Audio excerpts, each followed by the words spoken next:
మీరే వాక్యం చెప్పాలన్నది. ఆ కారణం చేత కరుణాకర్ నర్సాపూర్ కరుణాకర్ పాస్టర్ దగ్గరికి వెళ్ళాను ఫస్ట్. అంటే చాలా వెళ్ళాను. తర్వాత పోయిన నెల అక్కడికి వెళ్ళాను. వారి నుంచి అక్కడ కిరణ్ గారిని కలుసుకున్నాను. కిరణ్ పాస్టర్ గారు మా సంఘాన్ని కూడా రావాలని రోహిత్ గారితో మాట్లాడడం వల్ల నేను ఇక్కడికి రావడం జరిగింది. Okay, right. ఈ విధంగా వారు నన్ను రోహిత్ గారు ఆహ్వానించారు. అదేవిధంగా కిరణ్ గారు ఇప్పటిదాకైతే మాట్లాడలేదు నాతోటి, కానీ కరుణాకర్ వారు ఆ రోజు అక్కడ మాట్లాడారు. కాబట్టి దాన్ని బట్టి నన్ను పిలిచిన వీరిద్దరు కూడా యేసుక్రీస్తు నామమున వందనాలు తెలుస్తున్నాను. అదేవిధంగా నాతో జత పని వాడి సేవకుడైన డేవిడ్ గారికి కూడా వందనాలు. అదేవిధంగా లోహిత్ వారి యొక్క బృందాన్ని దేవుడు బహుగా దీవించి ఆశీర్వదించును గాక. ఆమెను అన్నారా లేదా? రైట్,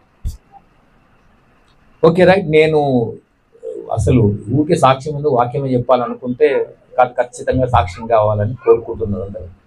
ఆల్రెడీ నా యూట్యూబ్లో ఉన్నది, క్రిస్టియన్ ఛానల్, లోహిత్ క్రిస్టియన్ ఛానల్లో ఉన్నది. వారే రికార్డ్ చేసి పెట్టారు. అప్పటి నుంచి చాలా బిజీ అయింది, ఇంకా ఎక్కువ మీటింగ్స్ అవుతున్నాయి. సరేలే నేను వాక్యం చెప్దామంటే లేదయ్యా, కిరణ్ గారు వారి సత్యమని అక్కడ సాక్ష్యం విన్నారు నర్సాపూర్లో, మీరు రావాలంటే సరే అని వచ్చినట్టు. Okay, right. దేవునికి స్తోత్రం. క్లుప్తంగా కట్టే కొట్టే తెచ్చే అన్నట్టుగా ఉంటుంది, చాలా డీప్గా పోకుండా. ఎందుకంటే నాది సాక్ష్యం చాలా లాంగ్ ప్రాసెస్, చాలా పొడుగు ఉంటుంది.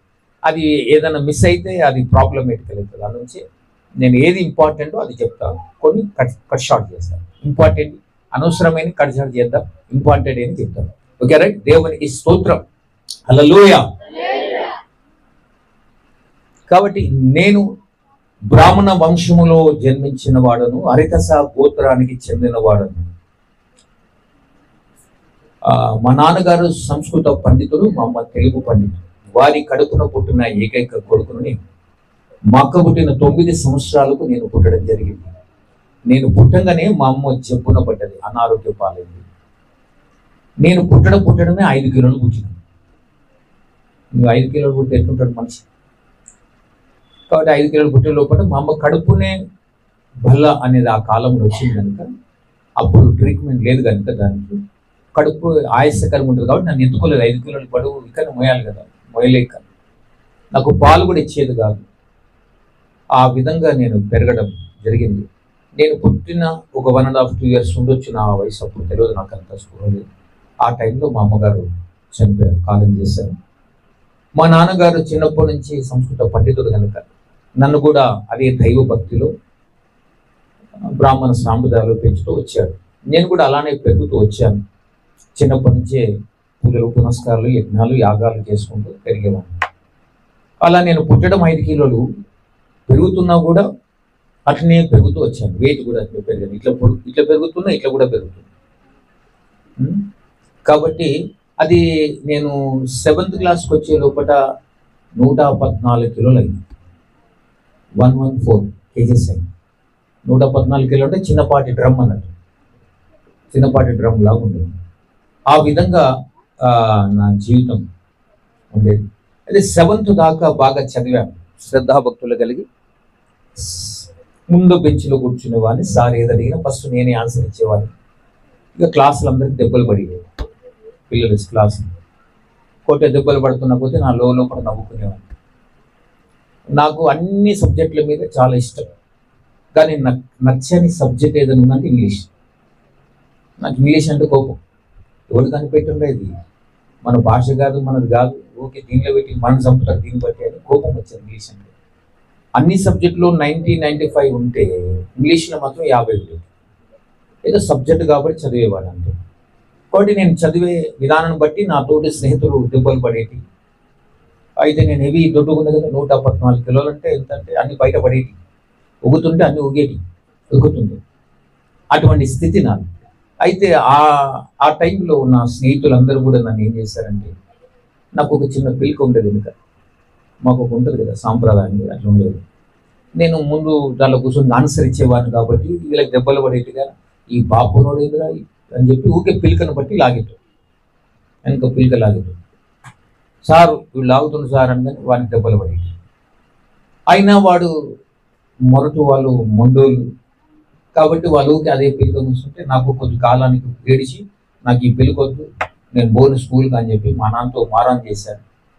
ఇక దానికి ఆ పిలుక తీయడానికి కూడా పెద్ద కథ జరగాలి మా దగ్గర. జరిగి ఆఖరికి ఆ పిలుక తీపించేదాకా 3 రోజులు స్కూల్కి పోయి ఏడ్చుకుని ఉంటుంది. అది తీసేసి ఇప్పుడు పిలుక లేదు. కాబట్టి ఇప్పుడు ఏం చేశారంటే, ఇక నేను అయినా కూడా వాళ్ళకి దెబ్బలు పడుతుంటే నేను ఆన్సర్ ఇచ్చి, ప్రతి దాంట్లో క్లెవర్ స్టూడెంట్ కాబట్టి అడిగిన కానీ ఆన్సర్ ఇచ్చేలోగా వారు నన్ను తీసుకుపోయి లంచ్ బెల్కు వింటర్ బెల్కు తీసుకుపోయి నా పక్కలు గుద్దేటోడు. చాలా తెల్లగా దొడ్డుగా పుట్టిన 5 కిలోలు పుట్టిన 114 కిలోలు పెరిగిన. ఇప్పుడు ఈ అన్ని పక్కల మెత్తగా ఉంటాయి కదా, పప్పు కూర నేను తినేది, నెయ్యి పప్పు ఇవేనా. మీలాగా ముక్కలు తినే అలవాటు లేదు కాబట్టి అంత డ్రమ్లాగా ఉడుతాం ఎట్లయినా. కాబట్టి మీ పిల్లలు ఎవరైనా బక్కగా ఉంటే, రే మరొక జై చూడు, మీ పిల్లలు ఎవరైనా బక్కగా ఉంటే వాళ్ళు దొడ్డు చేయాలనుకుంటే ఒక ఉపాయం చెప్తారు కదండి. ఆ ఉపాయాన్ని మీరు పాటిస్తే మీ పిల్లలు చాలా దొడ్డుగా అవుతారు. ఏంటి అంటే ఉడుకుడు కన్నంలో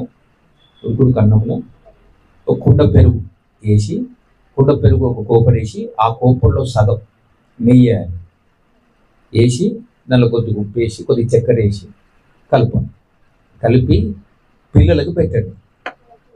ఉడుకుడు కన్నం, నెయ్యి, పెరుగు, నెయ్యి, చక్కెర, ఉప్పు కలిపి వాళ్ళకి కలిపి పెట్టండి. ఒక 2 నెలల లోపల డ్రమ్ లాగా అవుతారు. 2-3 నెలలు దొడ్డుగా అయిపోతారు ఆటోమేటిక్గా. ఇక ఇట్లనే ఒకసారి ఉపాయం చెప్పినాక 3 సంవత్సరాల తర్వాత నేను పోయినా మీటింగ్ ఆ ఊరికి పోతే ఆమె అంటుంది, అయ్యా మరి మీరు చెప్పిన ఉపాయం పాటించిన దొడ్డుగా ఇప్పుడు సన్నగా ఎట్లా చేయాలన్నది. ఇక సన్నగా చేసే తర్వాత నాకు తెలియదు, ఇక దొడ్డుగా చేసేది తెలుసు. కాబట్టి ఆడపిల్లలకు బాగా పెట్టండి, బాగా దొడ్డుగా చేయండి. ఎందుకంటే అత్తగారి దగ్గర పోయిన ఎట్లా పక్కన అవుతుంది. హల్లెలూయా. వాడు బాగా తినిపియండి, తినండి, తినకుండా ఉండదు, బలహీనమవుతారు, ఇమ్యూనిటీ పవర్ రాదు, మనకు బాగా తినాలి. కాబట్టి ఆ విధంగా నేను పక్కలు గుద్దేవారు, ఇబ్బంది పెట్టేవారు. నేను మా నాన్న చెప్పి కొడుతున్నానంటే స్కూల్ కదరా అట్లనే అవుతుంది లేని వాళ్ళు అందరు కూడా నన్ను, ఆ స్థితి నాది. ఆడికెళ్ళి నేను 7th పాస్ అయ్యాను బాగా, అందరికన్నా మంచిగా. అప్పుడు మా ఫ్రెండ్స్ ఏమనుకున్నారో తెలియదు కానీ ఒకరోజు నాకు బలవంతంగా సిగరెట్ తాగిపించారు. బయట స్కూల్ అయిపోయింది, గ్రౌండ్ ఉండదు ముందట, అక్కడ ఆడుకుంటుంటే వాళ్ళు వచ్చారు, బాబునోడా ఇది తాగురా అన్నారు. అంటే నాకు అలవాట్లేదురా, తాగుతావా లేదా అని మళ్ళీ పక్కల గుద్దుతారు, ఈ గుద్దుడు కన్నా ఈ తాగుడు బెటరా అనుకున్నాను. కాబట్టి సరేలే అని ఎన్నో రోజుల నుంచి యాత్రలు అనుభవిస్తున్నాం కాబట్టి టీచర్లు చెప్పిన ఎవరు చెప్పిన వాళ్ళు ఇంటలేరు కాబట్టి సరే తాగుదామన్నాను. వాడి ముట్టించాడు, వాడే పట్టుకున్నాడు.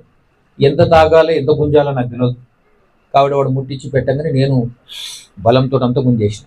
గుంజగానే పొగంతా ఆ సగం సిగరెట్ కాలేదాకా తాగి లోపలికి పొగ పోయింది, తర్వాత దగ్గు వచ్చింది, తర్వాత చక్కెర వచ్చింది, తర్వాత పడిపోయింది. ఏమైందో తెలియదు.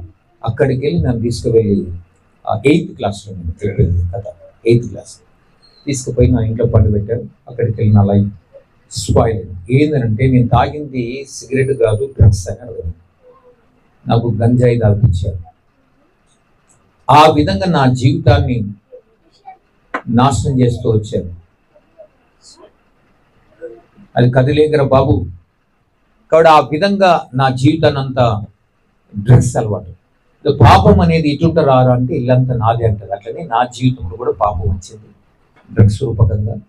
ఉంటే గంజాయి వచ్చింది, నల్ల మందు, బ్రౌన్ షుగర్ ఇవన్నీ కూడా అటాక్ అయిపోయింది. అది లేకుండా నేను బ్రతకలేదు. అది లేకపోతే నాకు షేకింగ్ అవుతుంది, షివరింగ్ అవుతుంది. కాబట్టి ఆ విధంగా వణుకులేస్తుంది నా జీవితంలో. నేనేం చేయాలో అర్థం కాని పరిస్థితి. షేకింగ్ అయ్యి వణిగిపోతున్నాను, పడిపోతాను. అది లేకపోతే నేను బ్రతకలేననే స్థితికి వచ్చేసాను. ఆ విధంగా ఆ పరిస్థితుల్లో నేను సతమతం అవుతున్నాను. ఇక మా నాన్న తెలియదు నేను ఏం చేస్తున్నాను. 10th, 8th, 9th, 10th మామూలుగా పాస్ అయితే వచ్చాను. 10th మామూలుగా బార్డర్లో పాస్ అయ్యాను. ఇంటర్లో బార్డర్లో పాస్ అయ్యాను. డిగ్రీ సెకండ్ ఇయర్కి వచ్చేలో పక్కగా లేకుండా అయితే నా బతుకు. అది లేకుండా నేను బ్రతకలేను. నేను షివరింగ్ అవుతుంది, చెప్తుంది, మైండ్ కరెక్ట్ పనిచేయదు. ఆ విధంగా నా స్థితి చాలా భయంకరమైన దీన స్థితికి పోయాను. అటువంటి స్థితిలో ఉన్న నా స్థితిని చాలా భయంకరంగా తయారైపోయింది. మా నాన్నగారు ఎట్లా బాగైతావురా తెలిసింది. మా నాన్నగారు ఏందిరా నువ్వు చచ్చి మీ అమ్మ బతుకుంటే బాగుంది కదరా, గర్జుడా ఇలా చేస్తావు అని చెప్పి మా నాన్న బాగా అనేవాడు. నాకు కూడా బాధ అనిపించేది. మా నాన్న పంచ ప్రాణాలు, చిన్నప్పటి నుంచి కన్ని పెంచి పెద్ద చేశాడు, మరొక పెళ్లి చేసుకోకుండా.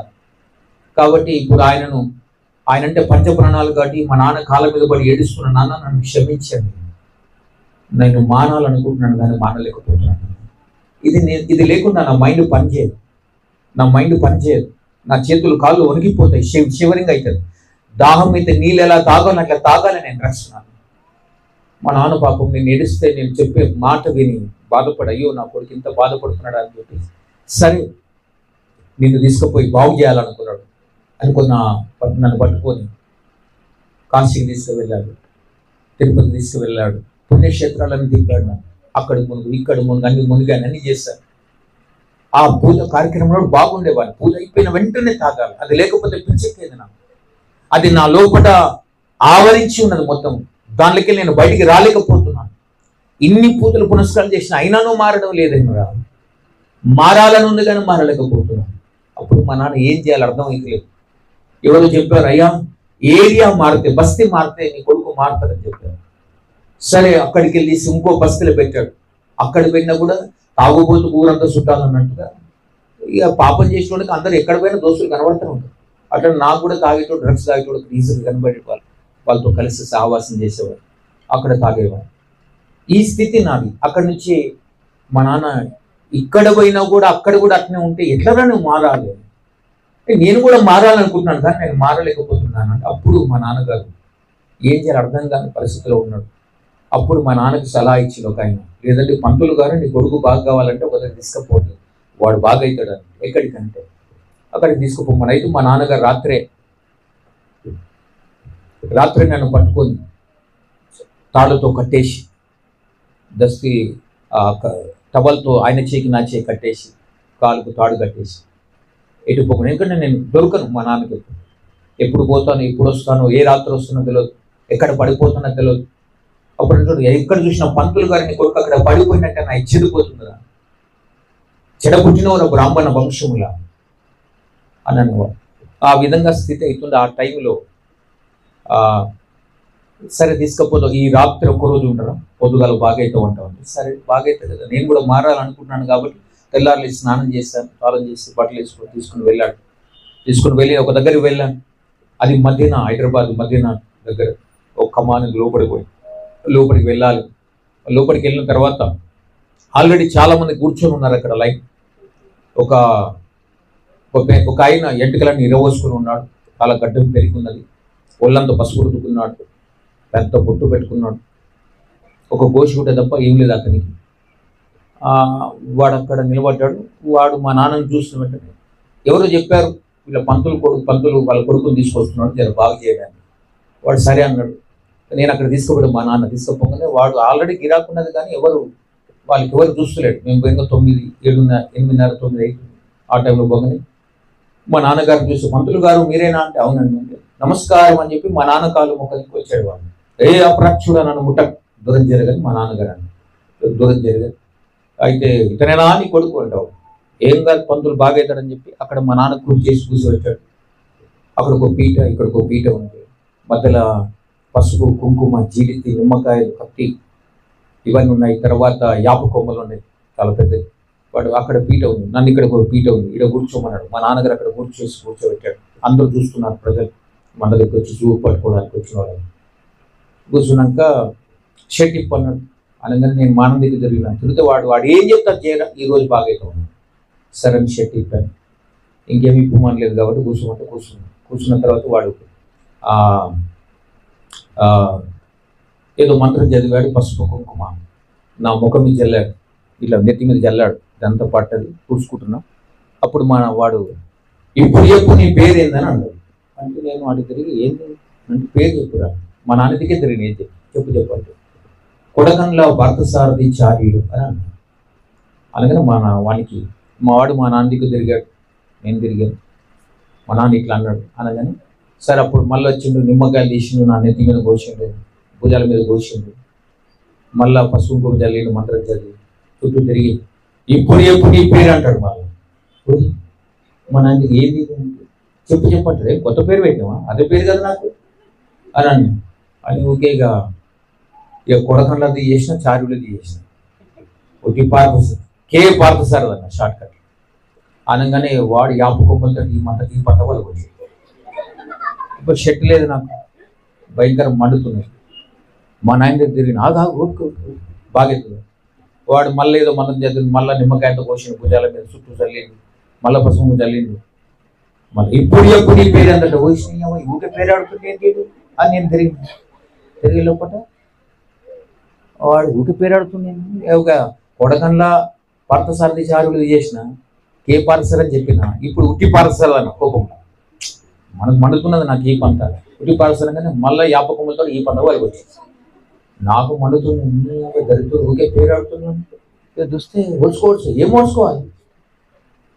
ఇక మళ్ళీ ఏదో చేసింది, మళ్ళీ తల్లి ఇప్పుడు నీ మళ్ళీ ఇప్పుడు చెప్పు నీ పేరు అన్నాడు. ఓడి పేరు ఆడుతున్నాను కోపం వచ్చి వాడు యాపకొమ్మలో కొడుతున్నాడు, రెడీకున్నాడు కొట్టండి.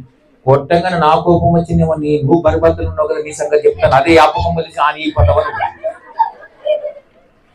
వాని కొడతాడు, నన్ను వాని గుంజి పెద్ద పంచాయతీ అన్నాడు. అప్పుడు అన్నారు పంతులు గారు పెద్ద దయ్యం మీ దగ్గర తీసుకుపో, నాతోడు కాదని చెప్పి. అప్పుడు మా నాన్న తీసి టవల్ వేసి కడుక్కున్నా, తుడుచుకున్నాను, వెళ్తున్నాను. నీకు కాదురా దయ్యం పట్టింది, వానికే పట్టింది దయ్యం. వాడు దయ్యం పట్టినట్టున్నాడు, వాడు నువ్వు పేరు అడుగుతాడేమరా బాగు చేస్తాను అని చెప్పి మా నాన్న అన్నాడు. అని తీసుకొని వెళ్ళిపోతున్నాడు. ఆ రోజు మా నాన్నగారి చేతుల మెల్ల కొద్దిగా మాట్లాడుకుంటూ పోతున్నా. చూసుకున్న తర్వాత మా నాన్న కనబడకుండా వెళ్ళిపోయాడు, తప్పించుకున్నాను. మళ్ళీ మా నాన్న కనబడలేదు, 3-4 రోజుల దాకా దొరకలేదు. ఇక నేను అది తాగాల, కుట్టి లేస్తున్నా, నాకు తాగాల.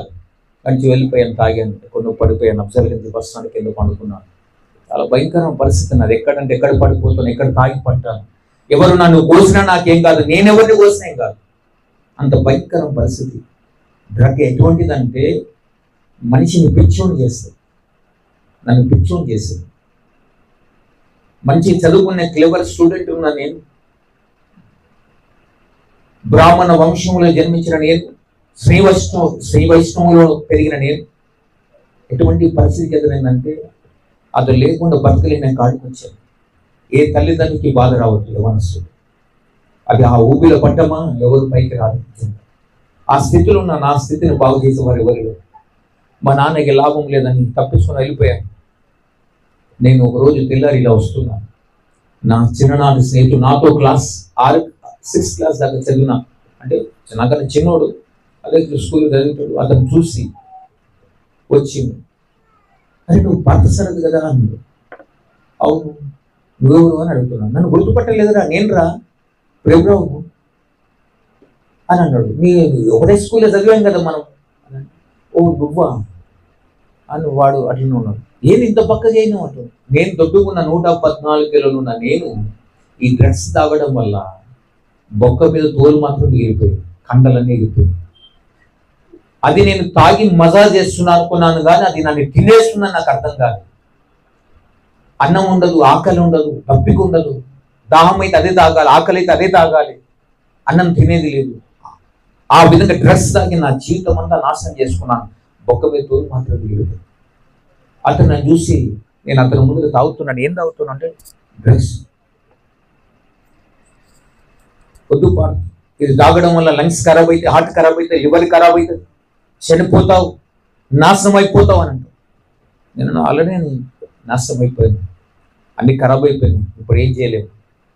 వద్దు పాడుతాను. రోజు వాడది ఎప్పుడు కలిసినప్పుడు వద్దు పాడుతున్న మాట విన, నువ్వు కూడా తాగంటున్నాను. లేదు, తాగడం వల్ల లంగ్స్, లివర్, హార్ట్ అన్ని ఖరాబ్ అయితే నాకు తెలుసు, నేనేం చేయలేను.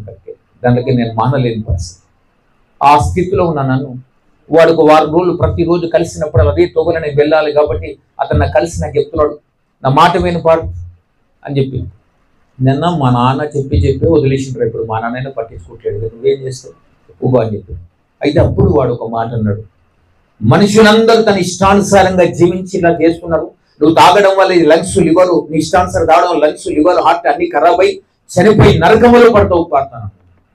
నరకమా? అవును, నరకంలో పోతావు.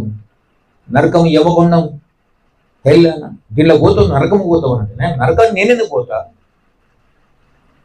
అంటే, లేదు పాడదు, నువ్వు తప్పు చేస్తున్నావు, నీ దేహాన్ని, నీ ఆత్మను చంపుకుంటున్నావు కాబట్టి నువ్వు నరకానికి వెళ్తావు అంటే. అప్పుడు నేను అతనితో అంటున్నాను, నేనేం తప్పు చేశానండి? పొడిచానా, కొట్టానా, ఏం చేశానండి? నా ఇష్టానుసారం తాగుతున్నాను. వద్దు పాడుతున్నా మాట చనిపోతే నరకానికి వెళ్తావు అంటే. అరే పో, నువ్వేం మాట్లాడుతున్నావు? నేను శ్రీ వైష్ణవ వంశంలో జన్మించిన వాడను, అర్ధసా గోత్రానికి చెందిన వాడను, చిన్నప్పటి జంజోపదేశం యజ్ఞోపదేశం చేసిన వాడిని. నేను బ్రాహ్మణ వంశంలో జన్మించిన, ఒకవేళ నేను చనిపోయి నువ్వు అన్నట్లే నేను చనిపోయి నరకానికి పోతాను, నరకంలో నేను బోధకులే, నరకంలో పోతే అక్కడ యమధర్మరాజు ఉంటాడు. నన్ను చూసిన వెంటనే లేచి నమస్కారం పంతులు గారు మీరెందుకు వచ్చారు, స్వర్గలోకానికి వెళ్ళిన దారి చూపడతాడా?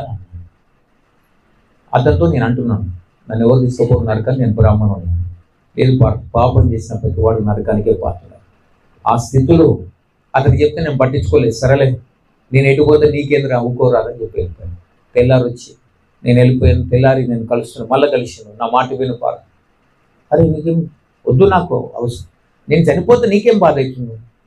లేదు పాడతా, నీకోసం నేను దేనికి ప్రార్థన చేస్తాను. యేసయ్య నన్ను రక్షించాడు. యేసయ్య మనుషులందరూ పాపం చేసి ఇష్టానుసారంగా నరకానికి వెళ్తారని దేవదేవుడు ఈ లోకానికి వచ్చాడు, మానవుల కోసం రక్తం కార్చాడు, ప్రాణం పెట్టాడు, మరణించి 3వ దినం తిరిగి లేచాడు. ఆయన లేచిన దేవుడు, ఆయన నిన్ను బాగు చేయగల సమర్థుడు నా యేసయ్య అని చెప్పాడు. హల్లెలూయా.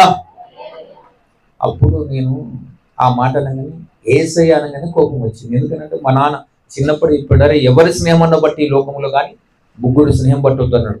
ఒకటి ముస్లింల స్నేహం పట్టకు, వారు కూర్చుంటే లేస్తే అల్లా అంటారు, అది మన దేవుడు కాదు, మన దేశం దేవుడు కాదు. అట్లనే క్రైస్తవుల స్నేహం పట్టకు, ఆ క్రైస్తవులు కూర్చుంటే లేస్తే యేసు యేసు అంటారు. యేసు మన దేవుడు కాదు, మన మతం దేవుడు కాదు, మన జాతి దేవుడు కాదు అని. అటువంటి స్నేహితులు నాకు లేరు. హైదరాబాద్లో పుట్టాను, హైదరాబాద్లో పెరిగాను, ఇక్కడ నేను చదువుకున్నాను కనుక నేను ఉర్దూ హిందీ అన్నీ మాట్లాడగలను. కాబట్టి నువ్వు క్రైస్తవును అంటావు. లేదు పాడుతుంది, నేను కూడా నీలాగా నీ ఇష్టానుసారంగా బతికాను. యేసయ్య నా జీవితాన్ని మార్చాడు. నిన్ను ప్రేమిస్తున్నాడు పాడు, నీ జీవితాన్ని మార్చడానికి సమర్థుడు ఆయన అని. నాకు యేసు వద్దురా, ఈ కులం తక్కువ దేవుడు, మాలుగా మాలలో దేవుడు నాకు వద్దు, నాకు అవసరం లేదు, నాకెందుకు యేసు, నాకు చెప్పకు ఇంకోసారి అని చెప్పి వెళ్ళిపోయాను. తెల్లారి కలిసి మరలా నా కోసం అది చెప్తున్నాను, నా మాట విను పాడు, చనిపోతే నరకపోతావు, కాలుతావు. అరే కాలుతా కాలం నీకేమవుతుంది బాధ? నువ్వు చెప్పకంటే యేసయ్య నిన్ను ప్రేమిస్తున్నాడు బాధ. దేవుడు నిన్ను ప్రేమిస్తున్నాడు, నిన్ను రక్షించడానికి సమర్థుడు యేసయ్య. ఒకసారి యేసు ప్రభుని అవకాశమే, ఆయన జీవితాన్ని మార్చగలడు. ఏపో నాకు వద్దరంటే కులం తక్కువ దేవుడి గురించి ఒక చెప్తావు, నడువుడిగా ఫ్రెండ్షిప్గా ఉంటే ఉండు, ఇంకోసారి చెప్పకు యేసు గురించి అని. తెలియని ద్వేషం, నికారణమైన ద్వేషం, నిర్వేహేతకముగా నన్ను ద్వేషించే వారు అనేకులు కలరని దావీదు భక్తుడు అన్నట్లుగా ఏ కారణము లేకుండా దేవుణ్ణి ద్వేషిస్తున్నాను. ఎందుకు? మా నాన్న చెప్పిండు ఒకటే కారణం. అతను నన్ను ద్వేషి వద్దని వెళ్ళిపోయాను. వాడు మరలో వచ్చి నా మాట వినపాటు దేవుడు నేను ప్రేమిస్తున్నాడు అని కోపం వచ్చి, ఊకే దేవుడు ప్రేమిస్తున్నట్టు వేదరా, నాకు వద్దని చెప్పిన కదా యేసు దేవుడు అని ఒక్క దెబ్బ కొట్టింది. ఇక్కడ చిన్న పలికింది, రక్తం కారుతుంది. బాధ అనిపించింది, అయ్యో నా ఫ్రెండ్ని కొట్టాను కదా అని. కానీ తప్పదు, కొట్టి వెళ్ళిపోయాను. తెల్లారి చిన్న అది వేసుకొని ప్లాస్టర్ వేసుకొని వచ్చి మళ్ళీ వచ్చి పార్త దేవుడు నేను ప్రేమిస్తున్నాను, నేను రక్షించగలను అని చెప్పాను. అప్పుడు అనిపించింది నాకు, ఆయనకి నిజంగా వీడు దయ్యం పట్టినట్టు పిచ్చి అంటే ఇంకే ఉందిరా అని చెప్పి కోపం వచ్చి, చల్ నాకు అవసరం లేదు, నీ తోసిపోతే ఫ్రెండ్షిప్ పోదని వెళ్ళిపోయాను. ఇంకోసారి కనబడదు, అవసరం లేదు, ఇంకోసారి నాతో మాట్లాడకు, నేను చూడాను, నాతో కలవక. అప్పుడు అతను ఒక మాటను అడిగాను, పార్త నీవున్న పరిస్థితులకెళ్ళి నేను రక్షించడానికి సమర్థుడు యేసు దేవుడు తప్ప ఇంకెవరు నేను రక్షించాలని చెప్పేశారు. హల్లెలూయా. ఆ రోజు మనం తప్పించుకొని వెళ్ళిపోయాడు. ఇక వాడు అక్కడికి వెళ్ళి కనబడుతుందంటే వీడికి వెళ్ళి తప్పించుకుంటాను, అమ్మ పట్టుకుంటూ వదలడు రమ్మల్లా ఏదో చెప్పాడని వాడిని తప్పించుకొని తిరిగాను. కానీ సృష్టికర్తను తప్పించుకోలేకపోయినా, ఆయన చేతుల నుంచి ఎవరు తప్పించలేదు. కాబట్టి సకల బ్రహ్మాండాన్ని నిర్మించిన నిర్మాణకుడు ఆయన చేతుల నుంచి ఎవరు తప్పించుకోలేడు. ఆయన నన్ను చూస్తున్నవాడు, గమనిస్తున్నవాడు, నా స్థితిని మార్చగల సమర్థుడు. ఈరోజు నీ స్థితిని కూడా మార్చగలడు. చాలా మంది అనుకుంటారు దేవుడు నన్ను చూస్తున్నాడా, చూసి ఏం చేస్తాడు ఆయన అని అనుకుంటున్నాం. ఒక రోజు లెక్క ఉంది ఆయన దగ్గర. దేవునికి స్తోత్రం, హల్లెలూయా. చూస్తున్నాడమ్మా యేసు, చూస్తున్నాడమ్మా, నీవు చేసే పనులన్నీ చూస్తున్నాడమ్మా. చూస్తున్నాడయ్యా యేసు, చూస్తున్నాడయ్యా, నీవు చేసే పనులన్నీ చూస్తున్నాడయ్యా. అడుగుతాడయ్యా లెక్క అడుగుతాడయ్యా, ఎప్పుడు లెక్క అడుగుతాడయ్యా. అడుగుతాడమ్మా లెక్క అడుగుతాడమ్మా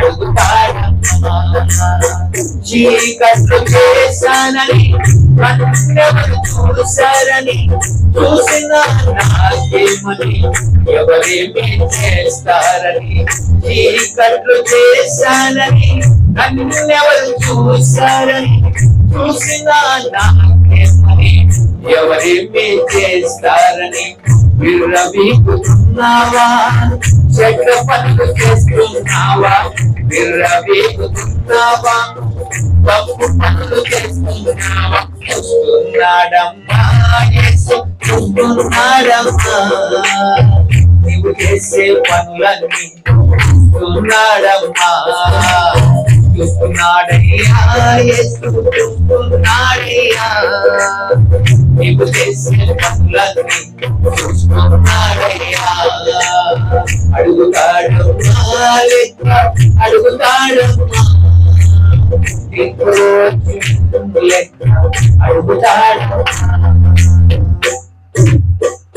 హల్లెలూయా. దేవుడు చూస్తున్నాడు, చూడలేదు అనుకుంటాను చాలా మంది. నా స్నేహితుని తప్పించుకోగలిగాను, దేవుని తప్పించుకోలేకపోయినా ఆయన నన్ను చూశాడు. ఆ రోజు అతన్ని తప్పించుకున్న స్నేహితుడి నుంచి 10 రోజులు, కానీ 10 రోజుల్లో నా యేసయ్య దొరికిపోయాను. ఒక స్నేహితుని, మా స్నేహితుని అన్న వాళ్ళ పెళ్ళి మషీరాబాద్లో, అక్కడికి వెళ్ళాం అందరం, నా ఫ్రెండ్స్ అందరు. ఆ రోజు నేను ఫుల్గా తాగాను. అంటే తాగడం అంటే విస్కీ బ్రాండ్ కాదు, అవి తాగితే నాకు నిష ఎక్కదు, అది నీళ్ళు తాగినట్టే ఉంటుంది నాకు. నేను తాగే డ్రగ్స్ కానీ తాగి ఇట్లా ఊరితే ఆ వాసనకు, ఆ పొగ వాసనకే కనీసం ఒక 6-7 గంటల దాకా లేవరేవారు, అంత పొగఫుల్. అది బెంగళూరులో, కలకత్తాలో, బొంబాయిలో, హైదరాబాద్లో దొరుకుతుంది. అది హైదరాబాద్లో ఒకే దగ్గర దొరుకుతుంది. ఆ అడ్డాలన్నీ నాకు తెలుసు. ఇప్పుడు అడ్డాలు చెప్తలేను కానీ చెప్తున్నాను. అప్పుడు ఉండే ఒకప్పుడు నేను తాగి, ఇప్పుడు ఉందో లేదో నాకు తెలియదు కానీ అట్లా తిరిగాను. అంటే చిన్న వయసులో కలకత్తాకు వెళ్ళాను, బెంగళూరుకి వెళ్ళాను, బొంబాయి వెళ్ళాను, ఇవన్నీ తిరిగాను. ఎందుకు? డ్రగ్స్ అంత భయంకరమైనది. కాబట్టి ప్రభునందు పిల్లలు నా జీవితం అంతా అట్లా నాశనం అయిపోయింది. కానీ 10 రోజుల తర్వాత ఆ ఫ్రెండ్ అన్న వాళ్ళ పెళ్లి విందులో పాల్గొన్నాం. ఆ రోజు నాకు కాలు ఇట్లా వణికిపోతుంది, షేక్ అవుతున్నానండి, ఇట్టి షేక్ అవుతుంది నా కాళ్ళు చేతులని, తల తిరుగుతున్నది, చక్కెర వస్తున్నది, 1 2 ముగ్గురుగా కనబడుతున్నారు, ఉల్టా కనబడుతున్నారు అందరు. అరే నేనేం తప్పు ఇట్లా కనబడుతుంది, నాకేమైందని చెప్పేసి ఐస్ వాటర్ కొట్టుకున్నాను. ఐస్ వాటర్ కొట్టు చూస్తున్నా అట్లనే కనబడుతుంది. అంటే వెంటనే నా పక్కన నా స్నేహితుడు ఉన్నాడు, సుధీర్, వాడు నా అసిస్టెంట్ అన్నాడు, వాడు కలుపుతాడు, ఇద్దరు కలిసి తాగుతాడు. అదే నా అసిస్టెంట్ కానీ తాగుబోతులు కూడా అసిస్టెంట్ ఉంటాడు. కాబట్టి వాడిని అరే సుధీర్ అన్నాను, అన్నా అదే అయితే లేదు నన్ను తీసుకోపోయి చక్కెర వస్తుంది అంటే, అన్న కూడా మనం డ్యాన్స్ ఆడాలి ఇక్కడ, డ్యాన్స్ కాదు చచ్చిపోయేటట్టు లేదు, దయచేసి తీసుకోపోవాలి. ఇక సైకిల్ మీద ముందర పెట్టుకుని నన్ను తీసుకుని వెళ్ళిపోయి చాలా తీసుకొని మధ్యలో దాయర్ మార్కెట్ వచ్చి, నా మార్కెట్ కాదని నేను సోలిపోతున్నాను. అన్న సోలకన్నా వాడు పుట్టుకుంటాడు, జర సోలకన్నా పడిపోతామన్నా అంటే లేదురా నేను అయితే లేదని చెప్పి కింద రోడ్డు మీద ఆగితే రోడ్డు మీద పడుకున్నా. అన్న రోడ్ అన్న పడుకోకన్నా, నాకు అయితే లేదురా. వెంటనే తీసుకొని వెళ్ళిపోయాడు. మా ఇల్లు ఇంకా దూరం ఉన్నది. అయితే ఎవరైతే నాకు సువార్త అయిపోయిందో ఆ ఇంటికి తీసుకెళ్ళాడు. అమ్మే హల్లెలూయా. అతనికి కూడా తెలుసు, ఆ సుధీర్ అని కూడా నా ఫ్రెండ్ తెలుసు. ఆ ఇంటికి తీసుకుపోయి అడుగుపెట్టాడు. 2 సార్లు వామిటింగ్ చేసుకున్నాను, ఎలకలు పడిపోయాను. ఎలకలు పడిపోయిన తర్వాత ఆ రోజు నా జీవితంలో జరిగిన సంఘటన 1987 July 10th 8th or 10th date correct లేదు. కాబట్టి ఆ టైంలో నేను పడిపోయాను. అక్కడ నుంచి నా ఆత్మ నాలోంచి బయటికి వెళ్ళేది. ఆత్మ ఒక గుడ్డి లాగుంటుంది, దీపం లాగుంటుంది, ఇక్కడ ఉంటుంది అక్కడ ఉంటుంది. అట్లా కాదంటే ఒక తలకాయ, 2 చేతులు 2 కాళ్ళు ఎట్లుని అట్లనే ఆత్మ అట్లనే ఉంటుంది. ఆ ఆత్మ దీపం లాగుండేది కాదు. అది నాలో నుంచి నా లోపల ఎవరు పిసికినట్టు అవుతున్నది. అతను అన్న పడతన్నా ఏందన్నా ఇట్లా అయిపోతున్నావు, నాకు అయితే లేదురా అంటున్నా. వాడు మెల్లమెల్లగా నా నల్లగుడ్డ వెళ్ళిపోయి తెల్లగుడ్లు వచ్చేసిన, కాళ్ళు చేతులు చల్లబడ్డాయి, పల్స్ రేట్ పడిపోతుంది. వాడు అన్నా అని పిలుస్తుంది, నాకు అయితే లేదు, నాకు వినబడుతుంది కానీ చాలా దూరం వినబడుతుంది. వెంటనే అనగానే నాలోంచి బయటకు వచ్చేసింది ఆత్మ. అన్న ఆ ఆత్మ వెళ్ళిపోయింది. ఆత్మ వెళ్ళిపోతుంది. ఈ ఆత్మను ఎవరు పట్టుకున్నారో అర్థమైతే, ఈ ఆత్మను 2 భుజాలు ఉన్నాయి, ఎవరో పట్టుకొని తీసుకొని వెళ్ళిపోతున్నారు. మేఘాలు దాటుకొని వెళ్ళిపోతుంది. ఇక్కడ శరీరం ఉన్నది, నా ఆత్మ పెంకుటిల్లు, అది పెంకుటిల్లు దాటి వెళ్ళిపో. ఆత్మకు ఏ గోడ మిద్దలు మెడలు లేవు, అన్ని దర్వాజా కూడా ఉంటుంది ఆత్మకు. ఎవడు దాన్ని బంధించా లేడీ పడ్డా అట్లా నన్ను తీసుకొని వెళ్ళిపోతుంది. ఎవరు పట్టుకుపోతున్నారో అర్థమైతే లేదు, కానీ ఎవరు లాగి తీసుకొని వెళ్ళిపోతున్నారు. అలా చాలా ఎత్తైన స్థలం తీసుకుపోయారు. అక్కడికి వెళ్ళి కిందికి దింపుతున్నారు. ఎటు తీసుకువెళ్తున్నారు అర్థమైంది. కొద్దిసేపు తర్వాత కట్టిగా చీకటి, ఏమీ కనబడని చీకటి ఉన్నది. ఆ కట్టిగా చీకట్లో వెళ్తే నాకు భయం అవుతుంది. కళ్ళు మూసుకున్నాను. కిందికి లోపలికి పోయినాక పెద్ద భూమి ఎంత పెద్ద ఉందో తెలియదు, కానీ అంత పెద్ద అగ్ని సముద్రం, పెద్ద పెద్ద నాలుకల చేత విభాగించబడి అది మండుతుంది. పెద్ద పర్వతాలాగా మండుతున్నది. దాంట్లో అనేక దేశస్తులు, Russia, negro, German, Japan, China, India, ప్రతి వారు కనబడుతున్నారు. అరే వీడు రష్యా వాడు, చైనా వాడు, ఈ నీగ్రో వాడు, ఇండియన్ వాడు, వీళ్ళందరూ ఎందుకు ఇది ఉన్నారు? ఒకటే దేశస్తులు, అందరు దేశస్తులు వచ్చి కానీ ప్రపంచంలో ఉన్న వాళ్ళందరూ ఇక్కడ ఉన్నారు. ఏంది కథ అని చూస్తున్నాను. దాని అందరూ కాలుతా ఉన్నారు, వేదన పడుతున్నారు. ఓ బగబగా మండుతుంది వారి జీవితాల్లో. దాంట్లో అందరూ అన్యాయం, ఇది అన్యాయం, మమ్మల్ని కాల్చిపోతున్నాం, అయ్యో మాకు సాయం చేయండి, ఓ దేవా సాయం చేయండి అని అరుస్తున్నారు. పళ్ళు కొడుస్తున్నారు, కేకలు వేస్తూ ఉన్నారు. ఓ భయంకరమైన అరుపు. ఇదంతా ఊసిపోతా ఉంది.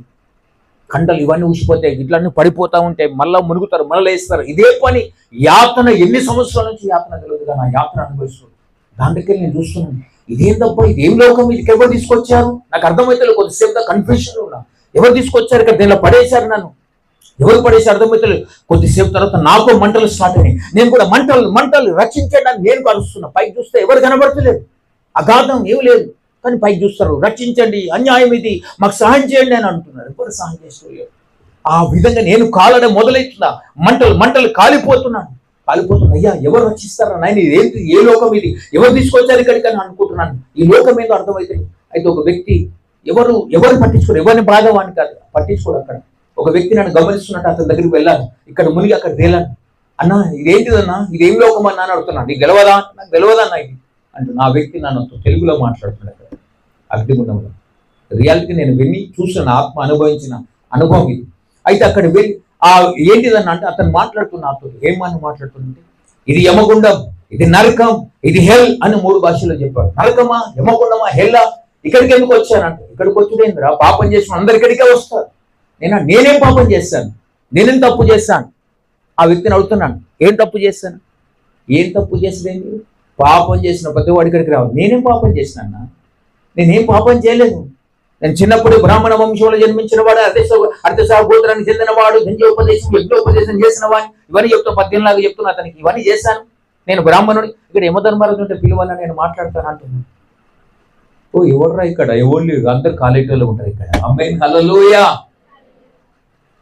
అరే నేను ఇంత చెప్తాను, ఎవరు పట్టించుకుంటాను?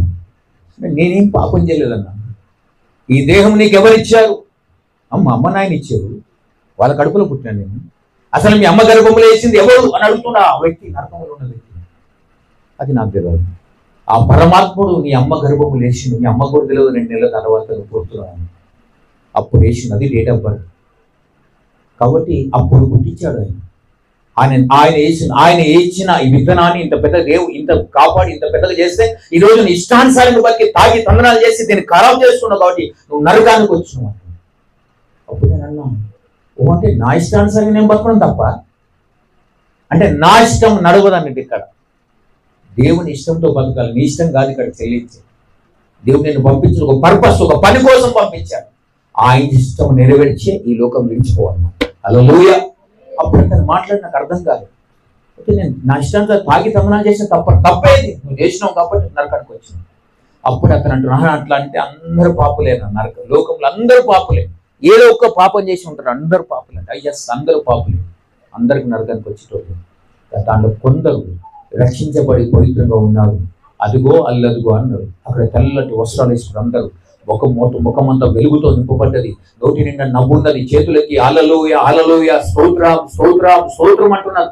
నిన్న వాళ్ళు ఎందుకు సంతోషంగా ఉన్నారు, మనం ఎందుకు ఇంత బాధపడుతున్నాం? కారణం ఏంటిదంటే వారికి మనకు మధ్యవర్తి ఒకటే, యేసుక్రీస్తు నరుడైన దేవుడు అని చెప్పాడు. హల్లెలూయా. యేసుక్రీస్తు అని చెప్పిన వెంటనే భూమి మీద నా స్నేహితులు చెప్పిన మాట గుర్తొచ్చింది. ఇది కులం తక్కువ దేవుడు అనుకున్నాను, నా దేవుడు కాదు, నా దేశపు దేవుడు కాదు, నా మతం దేవుడు కాదు అనుకున్నాను. ఈయన కూడా యేసు దేవుడు అంటాడేంటి? అవునా నాయన, ఆయనే దేవుడు, ఆయనే రక్షించబడు. ఆయన రక్తములో కడగబడిన వాడే పరలోకానికి వస్తాడు, లేదంటే నరకానికి. అబ్బా, ఎంత ద్వేషించిన యేసుప్రభువు నాకు కొట్టాను, వద్దని చెప్పాను. ఒక్క అవకాశం ఉంటే బాగుండు కదా అనుకుంటున్నాను. నరకంలో ఇంకొక అవకాశం ఉంటే నాకు బాగుండు కదా, ఎంత పాపం చేసి ఎంత తప్పు చేస్తాను అనుకుంటున్నాను. కింద నా శరీరం పడుకుంది, ఆ స్నేహితుని ఇంట్లో పడుకుని ఉన్నది. అక్కడ నా స్నేహితుడు పిలుస్తున్నాడు, ఏదో దూరాన్ని పిలిచినట్టు అనిపిస్తుంది. అప్పుడు నా స్నేహితుడు ఎవరైతే సువార్త చెప్పిన ఆయన వచ్చేసాడు. ఆయనకి వచ్చినాక అతను చూసినట్టు పడిపోయిన ఏంటనంటే డాక్టర్ని తీసుకొచ్చాడు. డాక్టర్ చూసి నన్ను చెక్ చేసి అన్నాడు, ఏమనంటే ఈయన లంగ్స్, లివర్, హార్ట్ అన్ని ఖరాబ్ అయిపోయింది. హార్ట్ బీట్ చాలా స్లో అయిపోయింది, పల్స్ రేట్ పడిపోయింది. నిమిషానికి 72 సార్లు కొట్టుకోవాల్సిన గుండె 50 సార్లు కొట్టుకుంటుంది. కాలు చేతులు చల్లబడ్డాయి. ఎవరు లేరా పెద్దవాళ్ళు, తీసుకుపోండి గాంధీ కానీ ఉస్మాన్ కానీ త్వరగా తీసుకుపోండి. బతకలేడని నాకు వినపడుతుంది, కానీ ఏం మాట్లాడలేదు. లైట్గా వినపడుతుంది. డాక్టర్ వెళ్ళిపోయాడు. అతను పేపర్ తీసి ఇట్లా బుక్ తీసి పేపర్లు ఇట్లా తిప్పుతున్నాడు. తిప్పి ఒక మాట చదువుతున్నాడు, నశించిన దాన్ని వెతికి రక్షించుకో మనిషి కుమారుడు వచ్చాను. యేసు నామ నా పేట నువ్వు ఏది అడిగిన చేశాను వాగ్దానం ఇచ్చావు. ఆ మాటలు ఏదో చదివి ప్రార్థన చేసిన యేసయ్య, నా స్నేహితుడికి నీ సువార్త చెప్పని, నీ ప్రేమని చెప్పాను. అయ్యా, నీ స్నేహితుడు మరణించడానికి వీలేదు, మరణమా రోగమా ఇప్పుడు విడిచిపోవాలి ప్రార్థన చేస్తూ అయ్యా యేసయ్య ఒక్కసారి కనికరించి నా స్నేహితుడి గురించి అని చెప్పి ప్రార్థన చేసి అతని చేయి ఇక్కడ తాకి ఇట్లా తాకిందో లేదో అగ్నిగుండం నుంచి నా ఆత్మ పైకి లేచింది. హల్లెలూయా. ఒక వ్యక్తి బలంగా నా కోసం ప్రార్థన చేయడం వల్ల ఈరోజు బ్రతికి పట్టగలిగింది. అతను ఆ రోజు అతని గురించి 1987 జూన్ 8th 10th ఈ 2 డేట్లు, ఆ డేట్లో నేను లేచాను. ఆ రోజు బ్రతికి ఉన్నానంటే ఇప్పటిదాకా బ్రతికే ఉన్నాను. కారణం యేసుక్రీస్తు, నా స్నేహితుడి ప్రార్థన. నిజంగా నీకు అటువంటి స్నేహితుడు ఉందా? నీకోసం ప్రార్థన చేసేవాడు, నీకోసం గోజాడేవాడు, నీ గురించి విజ్ఞాపన చేసేవారు ఉన్నారు ఎవరైనా? ఆ స్నేహితుడు నన్ను పట్టుకొని వదలకుండా, నేను కొట్టినా ద్వేషించినా నన్ను ప్రేమించాడు. యేసు ప్రేమను చూపట్టాడు. కాబట్టి ఆ రోజు దేవుడు కనికరించి ఆ రోజు బ్రతికాడు. అక్కడికి వెళ్ళి దేవుని మార్గంలో నడుస్తూ వచ్చాను. వాడు అక్కడికి వెళ్ళి దేవుని తెలుసుకుని, అసలు ఎవరినా నన్ను బతికించడానికి ఈయనెవరు, నన్నెందుకు ప్రేమిస్తున్నాడు? నేను ఆయన వ్యక్తిని కాదు కదా, ఆయన మతంలో పుట్టలేదు కదా, నన్నెందుకు ఈయన ప్రేమిస్తున్నాడు, అసలు ఈయన ఎవరబ్బా అని ఈయన తెలుసుకోవడానికి 87 జూన్ నుంచి స్టార్ట్ చేశాను. ఎవరబ్బా ఈయన తెలుసుకోవడానికి. అలా తెలుసుకోవడానికి ప్రయత్నం చేశాను. మెల్లమెల్లగా దేవుడు అర్థమైంది. ప్రార్థన చేశాను, దేవుని తెలుసుకున్నాను, రక్షించబడ్డాను. దేవుడు వెలుగిచ్చాడు, దర్శనం ఇచ్చాడు, నాతో మాట్లాడగలిగాడు. ఆయన స్వరం విన్నాను. 89లో దేవా నువ్వు బ్రతికించింది నువ్వెవరో, యేసు దేవుడు అంటున్నా, నేను వింటున్నా, చదువుతున్నా, నాకు కొద్దిగా అర్థమైతలేదు, కానీ నువ్వు ఎవరో నాతో మాట్లాడు, నన్ను ఎందుకు బతికించావు తెలియాలని అడిగాను. బాపన్న వాళ్ళు ఎట్లుంటారంటే పిరికితనం ఎక్కువ ఉంటుంది బాపన్న కోమల్లో, కానీ పట్టుకున్నారంటే గట్టి పట్టుదల ఉంటుందండి. పట్టుకుంటూ వదలం. మేము అడిగిన దేవుని, దేవా నువ్వెవరో నాకు తెలియాలి, నువ్వు నన్ను బ్రతికించిన వాడు నీవే అయితే నాతో మాట్లాడు అని దేవుని అడిగాను. ఆ రోజు దేవుడు నాతో మాట్లాడి నన్ను బ్రతికించిందంటే ఇప్పటిదాకా బ్రతికే ఉన్నా. ఆమేన్, హల్లెలూయా. 89లో ఆయన స్వరం విన్నాను. 90లో ఆయన సేవ సమర్పించుకొని 90 నుంచి సేవ చేస్తున్నాను. ఇది నా జీవిత సాక్షి. 35 సంవత్సరాలు నా సుదీర్ఘ ప్రయాణంలో ఎక్కడ అలసిపోకుండా, వెనుకకు తిరగకుండా, నా గడిపై చేవేసిన తర్వాత వెనుకకు తట్టు తిరగకుండా ముందుకు వెళ్ళాను. ఇది నా జీవితంలో దేవుడు చేసిన ఒక అద్భుత సాక్ష్యం. దేవునికి స్తోత్రం, హల్లెలూయా. కాబట్టి ప్రభునందు ప్రియ దేవుని సంగమ బిడ్డలారా, ఈ రోజున నా జీవితాన్ని మార్చగలిగిన దేవుడు నీ జీవితాన్ని కూడా మార్చడానికి సమర్థుడు. నన్ను ప్రేమించిన దేవుడు నిన్ను కూడా ప్రేమిస్తున్నాడు. అంతేకాదు అసలు మానవ జాతినే ప్రేమిస్తున్నాడు. ప్రతి వ్యక్తిని ప్రేమించే దేవుడు ఆయన. కాబట్టి ప్రభునందు ప్రియ దేవుని సంగమ బిడ్డలారా, ఈ రోజున దేవుడు మనతో మాట్లాడదలుచుకున్న మాట అతి ముఖ్యమైనది, అతి గొప్పది.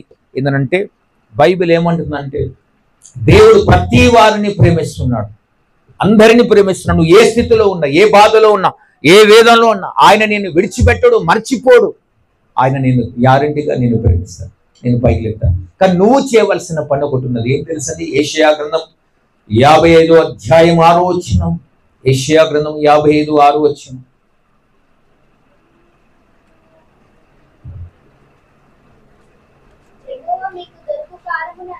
యెహోవా మీకు దొరుకు కాలమందు ఆయనను వెతుకుడి,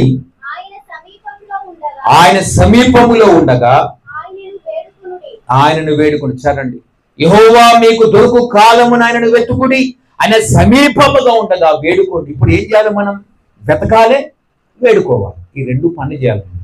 మనం వెతకము వేడుకోము. ఎట్లా దొరుకుతాడు దేవుడు? గాల్లో దొరికేటోడు ఆయన? ఏడబడతాడు దొరికేటోడా? ఆయన ఆత్మ కనుక ఆత్మతో అడిగేవాడు కావాలి, ఆత్మతో వెతికేవాడు కావాలి. అయ్యా దేవుడా నాతో మాట్లాడు, నాతో కనబడు, నన్ను దర్శించు అంటే ప్రతి వారిని దర్శిస్తాడు ఆయన. ఎవరిని మర్చిపోడు, విడిచిపెట్టాడు ఆయన. ఎందుకంటే నేను పుట్టించింది నీతో మాట్లాడడానికి, ఆయన నిన్ను బాగు చేయడానికి.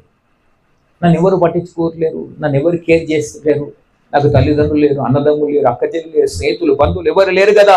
అయ్యో నాకు ఒంటరో నేను అనుకుంటుండొచ్చు, కానీ నువ్వు ఎవరివైనా పర్లేదు, దేవుడు నేను ప్రేమిస్తున్నాడు. అయితే నీ పరిస్థితి ఎరిగిన దేవుడు నువ్వు వెతుకుమని అంటున్నాడు కదండి. వెతికితే దొరికే దేవుడు ఆయన. నువ్వు వెతుకుతలేవు కాబట్టి ఆయన దొరుకుతలేవు.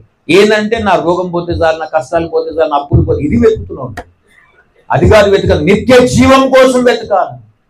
దేవా నువ్వు ఇచ్చే ఆశీర్వాదం ఏంటంటే పరలోకం, దానికోసం వెతకాలి.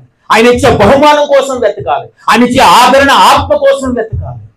ఆయన ఇచ్చే అభిషేకం కోసం వెతకాలి. నువ్వు వెతుకురా అంటే నా ఉద్యోగం వస్తారా, నా పిల్లలకు మంచి పెళ్ళి అయితే చాలు, మంచి సంబంధాలు వస్తే చాలు, ఇదే వెతకడం. నా లైఫ్ సెటిల్ అయితే చాలు, ఒక ఇల్లు కొంటే చాలు, ఒక వాహనం కొంటే చాలు. ఇది మనం అనుకున్నంత కాలం నువ్వు దేవుని దొరకడు. దేవుడు దొరికితే అన్ని దొరుకుతాయి. తెలుసా? దేవుడు దొరికితే అన్ని దొరికినట్లే. దేవుణ్ణి వద్దనుకుని పోతున్నాం. దేవుడు ఇచ్చేటి అన్ని కావాలి, దేవుడు మాత్రం వెతుకోవాలి. మరి ఎలా చెప్తారు దేవుడు? వాడు ఈరోజు నా ప్రియ దేవుని బిడ్డలారా, దేవుడు మాట్లాడుతూ దేవుణ్ణి వెతకడం రావాలి. కాబట్టి ఆయన సమీపంగా ఉండగా వేడుకోవాలి. అయితే వెతుకుతున్నావా అసలు? అంటే దేవుడు బైబిల్ ఏమో 14వ కీర్తన 2వ వచనంలో మాట రాసింది. 14వ కీర్తన 2వ వచనం త్వరగా చదవాలి. చదవగలిగిన పిల్లలు ఏమనస్తులు అందరూ కూడా 14వ కీర్తన 2వ వచనం.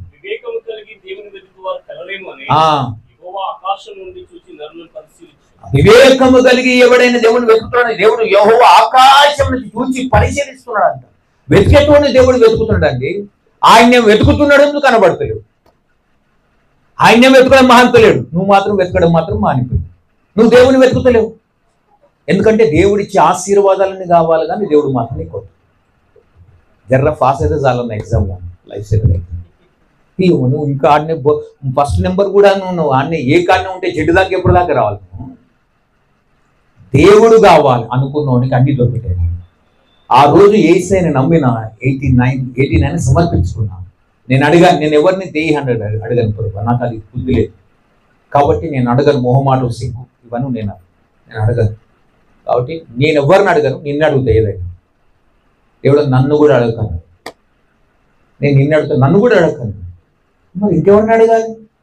నువ్వు అడగక మునిపే నీ అక్కర్లు ఎరిగిన దేవుడు, నీ కష్టాలు ఎరుగుతున్నావు, నీ రోగం తెలుసు, నీ సమస్య తెలుసు. నువ్వు అడగకముందే నేను ఇస్తాను. అట్లయితే నేను కూడా అడగను ప్రభు, నేను అడగను అని. ఆ రోజు నుంచి ఇప్పటిదాకా నేను చెప్తున్నా, ఈ 35 సంవత్సరాల జీవితంలో, దేవుడితో గడిపిన జీవితంలో ఒక్కసారి కూడా నాకు ఇది కావాలని అడగాలి. ఎందుకు అడగలేదు తెలుసాను? నీ తండ్రికి తెలుసు నీకు ఏది కావాలో, ఎప్పుడు ఇవ్వాలో, ఎంత ఇవ్వాలో, ఎక్కడ ఇవ్వాలి ఆయన తెలుసు ఖచ్చితంగా. కానీ మనం ఊరికే అడిగిందే అడుగుతావు. పాడిందే పాటరా పాస వల్ల బాసరా అని అంటారు, సామెత అంటారు. ఊరికే దేవా పొద్దుగా భిక్షాంతి అని బిజెపడి అడుగుతుంది. అట్లా ఉంటుంది కథ. ఇంత పెద్ద చిట్ట రాస్తావు, ఈ లిస్ట్ రాసి అడుగుతూనే ఉంటావు. రోజు అదే అడుగుతావు. అంటున్నాడు, ఎప్పుడైనా ఆత్మని అడిగావా? నీ కృప అడిగావా? నీ అభిషేకం అడిగావా? నీ ఆత్మ ఫలాలు అడిగావా? ఆత్మ నింపుదలు అడిగావా? ఆయనను వెతుకుమని అంటుండగా ఆయన నువ్వే కావాలి, ఆయన ఇంకేమొద్దు అంచే నేను ఆ పాట రాశాను. నేను సింగర్ను కాదు. ఉర్రంగా రోగం అంటే పాడంగా రాగం అంట. హల్లెలూయా. ఒరితే రోగం వస్తుందమ్మా, ఉర్రకు. పురుషులు కూడా చెప్తున్నా, ఉర్రకండి. ఒరితే రోగం. ముఖ్యంగా ఆటోలు దాంట్లో బాగా ఒరేటోళ్ళు ఉంటారు, గులిగేటోళ్ళు, సలిగేటోళ్ళు.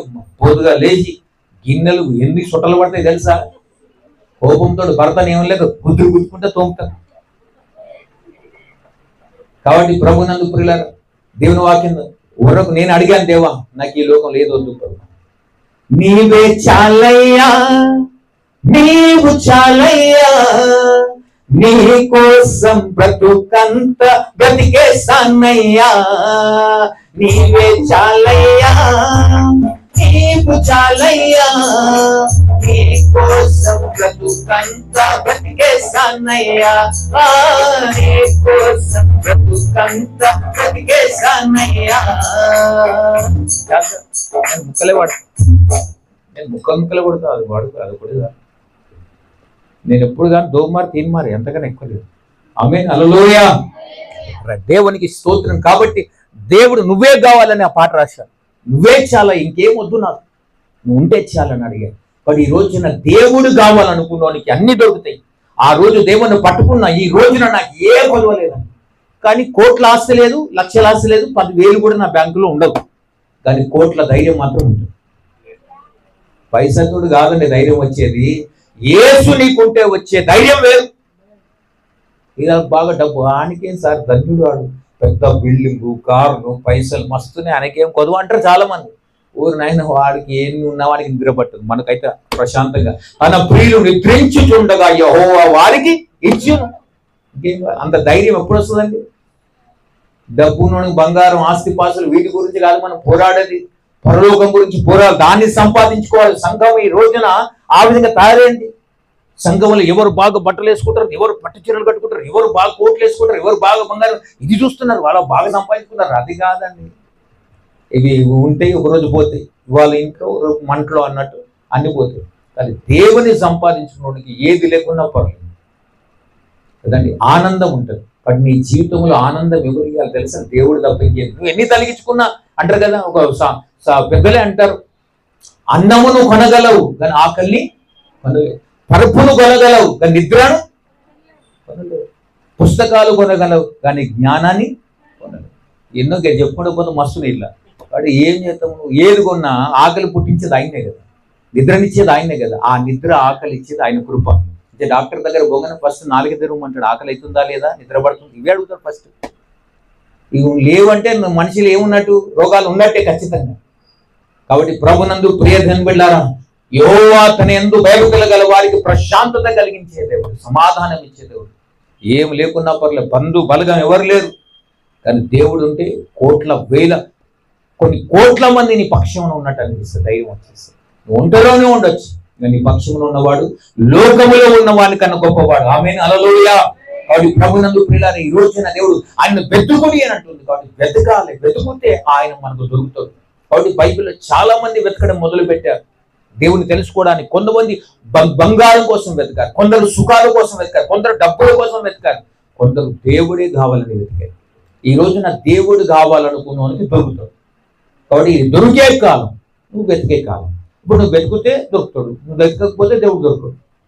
కాబట్టి ఈ రోజున ప్రియ దేవుని సంఘమా దేవుని బిడ్డలారా, దేవుడు అంటాడు నువ్వు ఏది వెతుకుతున్నావు. కాబట్టి బైబిల్ ఒక మాట రాయబడ్డది, ఏందనంటే తప్పిపోయిన గొర్రె అని ఉన్నది. లూకాసు సువార్తలో 15వ అధ్యాయంలో రాయబడ్డది ఆ మాట. తప్పిపోయిన గొర్రె ఉన్నది, ఆ గొర్రెను వెతకడానికి వెళ్ళాడంటే ఆయన 99 గొర్రెలు విడిచి ఒక్క గొర్రెను వెతకడానికి వెళ్ళాడు. వెతికితే ఆ గొర్రె వెతకడానికి కాపరి వెళ్ళాడు. కానీ గొర్రె ఇప్పుడు సౌండ్ చేస్తేనే దొరుకుతుందా, లేకపోతే అది అట్లనే మౌనంగా ఉంటే దొరుకుతుందా? సౌండ్ చేయాలి కదా, అమ్మా అనాలి. అంటే నా కాపరి ఎక్కడున్నారా నాయన అని అరవాలి కదా. అట్లనే కాపరి కూడా సౌండ్ చేస్తున్నాడు, ఆయన వెతుకుతున్నాడు, గొర్రె కూడా అరుస్తున్నాడు. తప్పిపోయిన గొర్రెని దొరికిపెట్టి, ఎందుకు? అది అరవడం వల్ల, కేకలేయడం వల్ల. నీవు కూడా అంతే, నేను ఇక్కడ ఉన్నానయ్యా, నన్ను కాపాడి ఊపిలోకి వెళ్ళి ఈ స్థితిలోకి వెళ్ళి నన్ను కాపాడని నువ్వు మొర పెడితే ఆ స్థితిలోకి వెళ్ళి నేను లేపేదేవుడు. వెతుకుతున్న దేవుడు నేను పట్టి లేపి నిలబెట్టాలని ఆశపడదు. ఇంకెంతకాలం దేవుని వెతకకుండా ఉంటావు? ఎంతకాలం దేవునికి దూరం ఉండిపోతావు? తప్పిపోయిన గొర్రెలాగా నీ ఇష్టానుసారంగా బతుకుతావు. ఒక రోజున ఈ రోజున ఎవరు నేను ఎవరు నేను అడగకపోవచ్చు, కానీ ఒక ఆయన ఉన్నాడు లెక్క అడిగెట్టాను, ఆయన నేను అడుగుతాడు. ఆ రోజున ఇంతకాలం ఆయుష్ ఇచ్చాను, బతికిచ్చాను, 60 ఏళ్ళు 70 ఏళ్ళు అధిక పని ఉంటే 80 ఏళ్ళు బతికావు, ఏం చేస్తావు బిడ్డ అని అడుగుతాడు. అప్పుడు ఏం చెప్తుంది దానికి సమాధానం? అయ్యో పనికి నన్ను వెతికినావు కానీ నన్ను వెతకలేదు ఎక్కువ రోజు కూడా, నేను కావాలని కోరుకోలేగాను. కాబట్టి దేవుని వెతకడం నేర్చుకోవాలి. ఆమె 15వ అధ్యాయంలో 3 ఎగ్జాంపుల్స్ ఉన్నాయి. ఒకటి గొర్రెను తప్పిపోయింది, ఒక ఆమె నాణమే పోగొట్టుకున్నదంట, విలువైన నాణం పోగొట్టుకున్నది. కాబట్టి ఆ నాణం పోగొట్టుకోవడం వల్ల నాణం వెతకడం మొదలుపెట్టింది. ఆ నాణం పోగొట్టుకుంటుంది కాబట్టి నాణం పోగొట్టుకుంటే దాన్ని వెతకడం మొదలుపెట్టింది.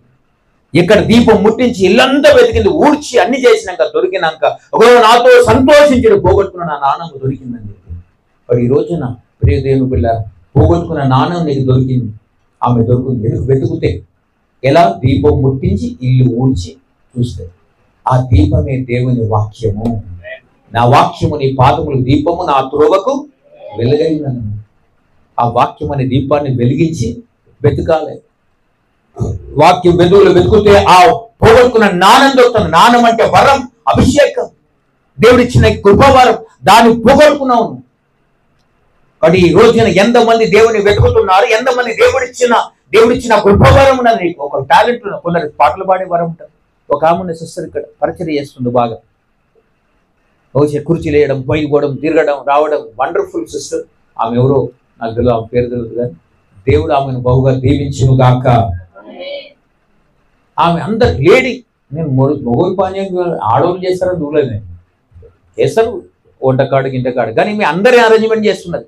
కుర్చీ లోపడేసి బయటేసి అందరు ముందర జరుగు వెనక జరుగు అట్లా అంటే ప్లాన్ చేస్తుంది. మంచిగా ఫ్రీగా కూర్చోవాలి, అట్లా తొందర చేయదు, ఇబ్బంది ఉండొద్దు. వాడు నిజంగా ఆ సిస్టర్ పరిచర్య మన నచ్చింది నాకు. కాబట్టి ఈ రోజున నువ్వు పరిచర్య చేసేదాన్ని కాదు, దేవుని కోసం ఏం చేస్తున్నావు? ఆమె పరిచర్య చేస్తుంది. కొందరు పాటలు పాడేవారు ఉంటారు, కొందరు పరిచర్య చేసేవారు ఉంటారు, కొందరు విజ్ఞాపన చేసే కర్తలు ఉంటారు, కొంతమంది ఇచ్చే వరం ఉంటుంది, కొందరు ఇవ్వాలి. సంఘం సేవ పెరగాలంటే ఇవ్వాలి కదా. కొందరు ఇచ్చే మనసు రావాలి, కొందరు ఇచ్చే గుణం ఉంటుంది. ఒక ఆయన నాకైతే ఈ ఇన్నోవా క్రిస్టా కారు కొత్త తీసుకొచ్చి నా చర్చి ముందర పెట్టి దేవుడిని గీమనని ఇచ్చిపోయింది. 35 లక్షల కారు. నేను అడగలేదు, నాకు ఆశనే లేదు. అంత పెద్ద మనకేందుకు, మనమేం చాలా ఏదో 11 నెంబర్ బస్సు ఉంది కదా. ఏంటి 11 నెంబర్ బస్సు? వాకింగ్ అంతే. 11 నెంబర్ బస్సు ఉన్నాక ఇంకేం మాట అక్కడక్కడ నడుచుకుంటూ పోవడం, అట్లా సేవ చేసాను కష్టపడి. ఈడు హైదరాబాద్లో పుట్టాను, నేను మామూలుగా మెదక్ జిల్లా మారుమూల గ్రామానికి వెళ్ళి బస్సు వెళ్ళేది, అక్కడ పోయి సేవ చేయమన్నాడు దేవుడు నాకు. 11 నెంబరే కదా, అప్పుడు ఇంకేముండదు మరి. కాబట్టి ఆ చర్చికి ఆయన మొన్న రీసెంట్ 1 year బ్యాక్ తీసుకొచ్చి ఇన్నోవా క్రిస్టా కార్ కొత్త తీసుకుపోయి నా ముందర పెట్టి దేవుడికి ఇవ్వమని ఇచ్చింది. దేవుని వెతుకుతే నీకు కావాల్సిన ఇస్తాడు. నా పరిచర్య తెలుసు, నా కష్టం తెలుసు, నాకు ఎప్పుడు ఇవ్వాలో తెలుస్తున్నా. ఆల్రెడీ ఒక కారు ఉంది, i10 గ్రాండ్, నాకు చిన్నది, అది బాగా నడిపిస్తున్నా. దేవుడు నా ప్రయాసం చూశాడు, తీసుకుంటే అంత పెద్ద కారు ఇచ్చి. నేను అడగలేదు ఎవరు, ఆయన ఎవరో నాకు తెలియదు. ఒకసారి పరిచయం అయ్యాడు.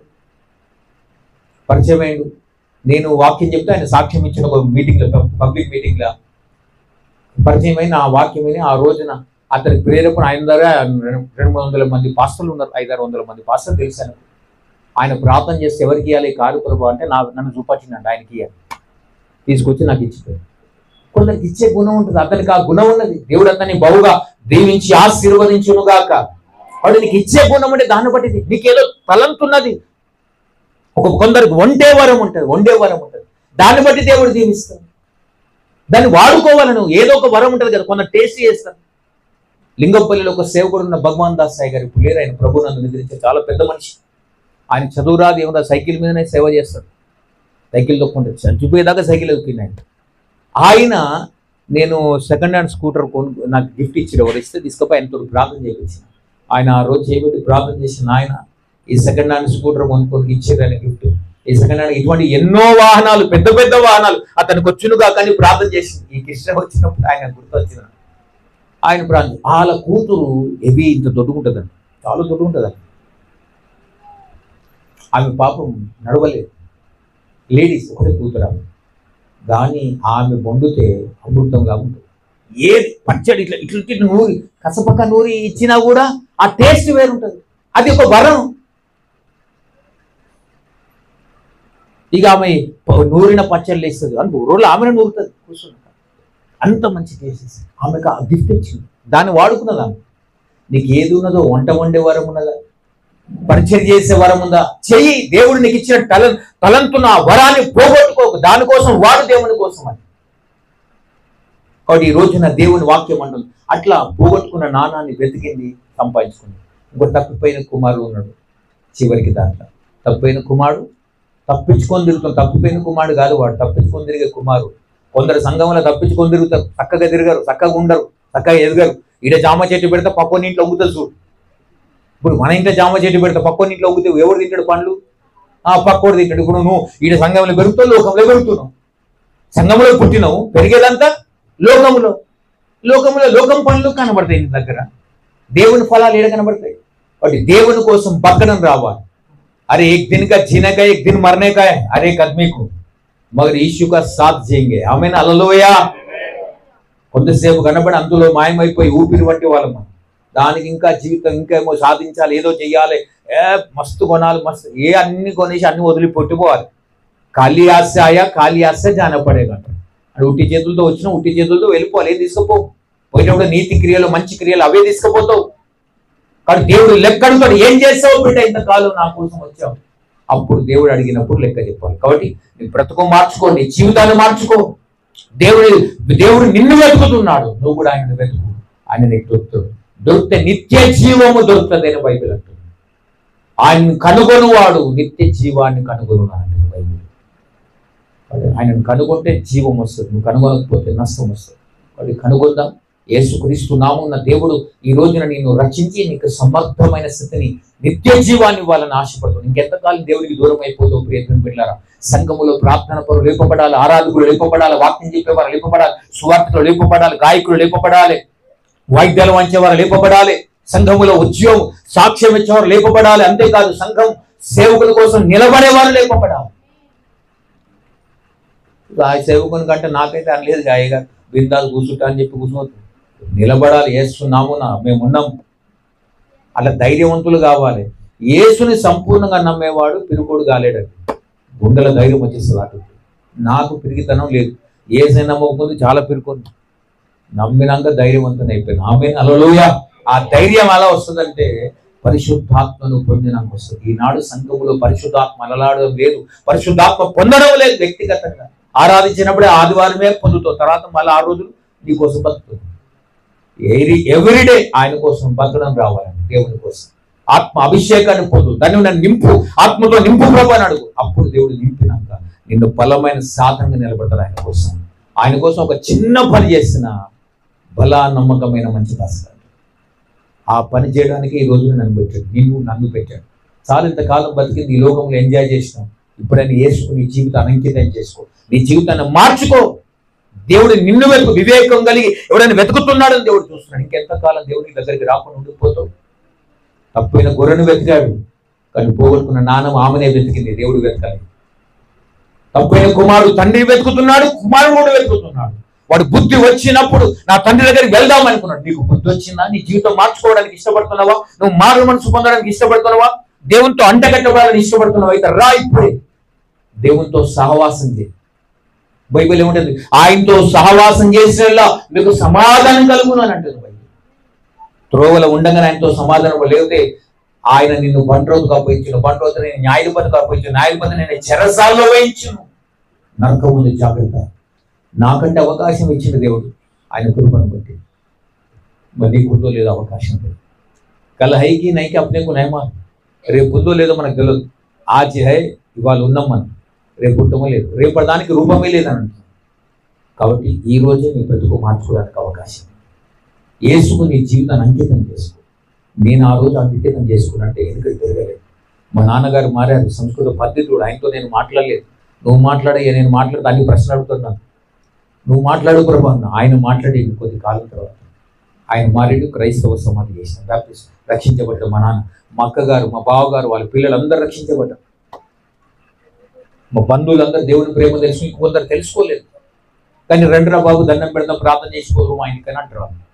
కాబట్టి ఈ రోజున దేవుని కృప చేత ఒక సాక్షిగా నిలబడగలిగారు. ఈ రోజున ఇంకెంతకాలం దేవుడు దూరం అయిపోతావు? మనసు మార్చుకుందాం. ఇదే రక్షణ దినం, ఇదే మారు మనసు పొందగలం. రేపు ఉందామనుకో, రేపు చూద్దామని అనుకుంటే రేపటి దానికి రూపం లేదు. ఒక్క రోజులో రేపటి దినం మన ప్రమాదం మంచుకొని వస్తే అప్పుడు ఏం చేస్తాం? ఉన్నప్పుడే, స్పృహ ఉన్నప్పుడే, తెలివి ఉన్నప్పుడే, పంచ జ్ఞానేంద్రాలు పనిచేసినప్పుడే నీ మనసు మార్చుకొని యేసుకు అంకితం చేసుకో. ప్రార్థన చేసుకుందాం, కళ్ళు మూసుకుందాం.